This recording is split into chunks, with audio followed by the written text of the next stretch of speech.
ચક્કીબેને છે ને એના ગામમાં એક એવો રોબોટ બનાવ્યો જેની શક્તિથી એ એના ગામમાં બધાની રક્ષા કરી શકે. એ રોબોટમાં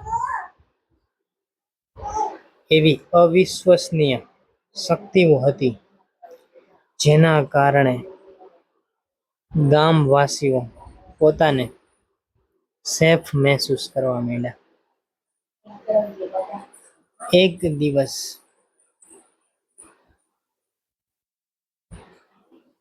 બધા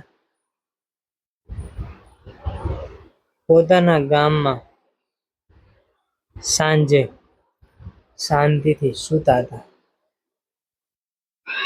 ત્યારે જ આકાશમાંથી વીજળી થઈ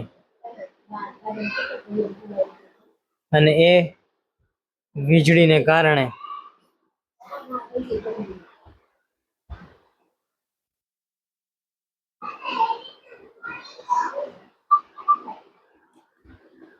ચક્કીબેનના ગામમાં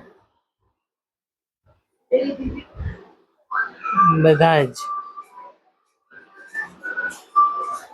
ચક્કીબેનને યાદ કરવા માંડ્યા અને ચક્કીબેનને હેલ્પ માટે કીધું કે ચક્કીબેન, આમાં તમે જ અમારી મદદ કરી શકો. ત્યારે ચક્કીબેને કીધું કે શું થયું છે એ તો પહેલા મને જણાવો. ત્યારે ચક્કીબેને કીધું કે મને સરખી તમે વાત કરો તો હું તમને આનું સોલ્યુશન આપું. હાથીભાઈએ કીધું કે ચક્કીબેન, કાલે સાંજે અમે સૂતા હતા ત્યારે જાણે અમને એવું લાગતું હતું કે આકાશમાંથી કોઈ ડુપ્લિકેટ વીજળી અમારી ઉપર પાડી રહ્યું હોય એવું લાગતું હતું. આ તમે જુઓ, મેનાને પૂછો, પોપટને પૂછો, સસલાને પૂછો, અમે બધા લોકો દરરોજ સાંજે ધાબે સૂઈએ છીએ, પણ ગઈકાલે કંઈક એવું આકાશમાંથી નીકળ્યું જેમાં અમને એવું લાગ્યું કે આ કંઈક ખોટું થઈ રહ્યું છે.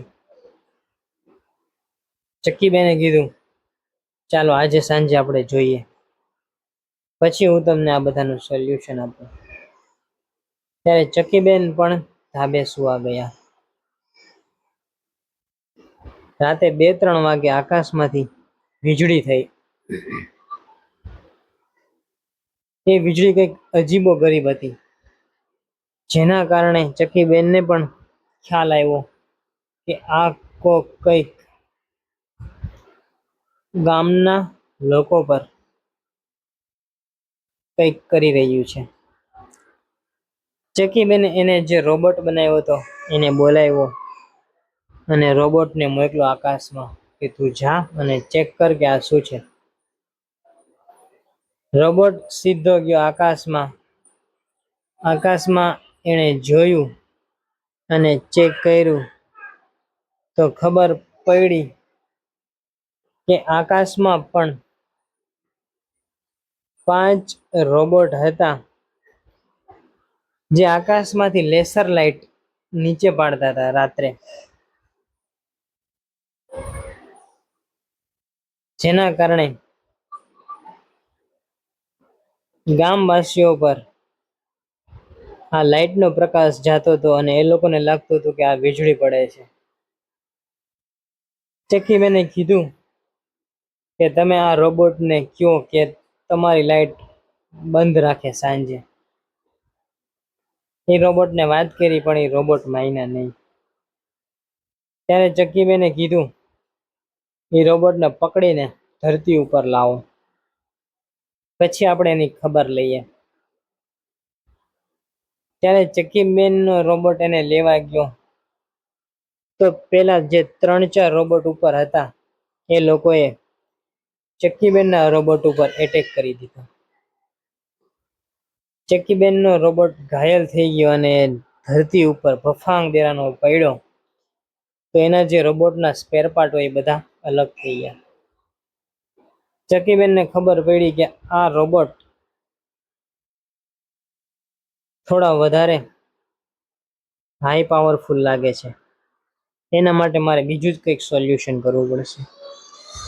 ચક્કીબેને એક એવું મશીન ડેવલપ કર્યું જેની શક્તિથી આકાશમાં જે રોબોટ હોય તે બધા ખેંચાઈને આવી જાય. એ મશીન એને મેદાનમાં જે એના ગામમાં હતું એમાં ફિટ કર્યું અને મશીનની સ્વિચ પાડી એટલે મશીનના જે તરંગો આવે એ ઉદ્ભવ થયા અને આકાશમાં ગયા. એ તરંગોએ એ રોબોટને ખેંચ્યા અને સીધે સીધા મશીનમાં કેદ કરી લીધા. એ રોબોટ કે અમને માફ કરી દો, માફ કરી દો. ચક્કીબેન કે તમે કોણ છો અને ક્યાંથી આવો છો? ત્યારે એ લોકોએ કીધું અમે સ્પેસમાં જ રહીએ છીએ અને ત્યાં જ અમે અમારી દિનચર્યામાં પૂરી કરીએ છીએ. ચક્કીબેન કે એ બધું ઠીક છે, તમે અમારા ઉપર લાઈટ કેમ પડતા હતા? પેલા રોબોટ કે અમને માફ કરી દો, ભૂલ થઈ ગઈ, અમે હવે આવું નહીં કરીએ. ત્યારે ચક્કીબેને કીધું તમને હું માફ કરી દઉં છું, હવે આગળથી આવી ભૂલ ના થવી જોઈએ.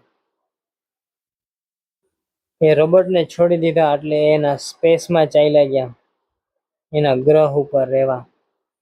એ લોકો હવે શાંતિથી રહેવા માંડ્યા અને શાંતિથી પોતાની દિનચર્યા પૂરી કરવા માંડ્યા. દિનચર્યા એટલે પોતાની જે રોજના કાર્ય કરીએ ને, આપણે કેમ તું રોજ સવારમાં ઉઠ, નાઈન, સ્કૂલે જા, એમ એ લોકો ઉઠે પછી સ્પેસમાં આમ તેમ આટા મારે, એવી રીતના પોતાનો દિવસ પૂરો કરે એને દિનચર્યા કહેવાય બેટા.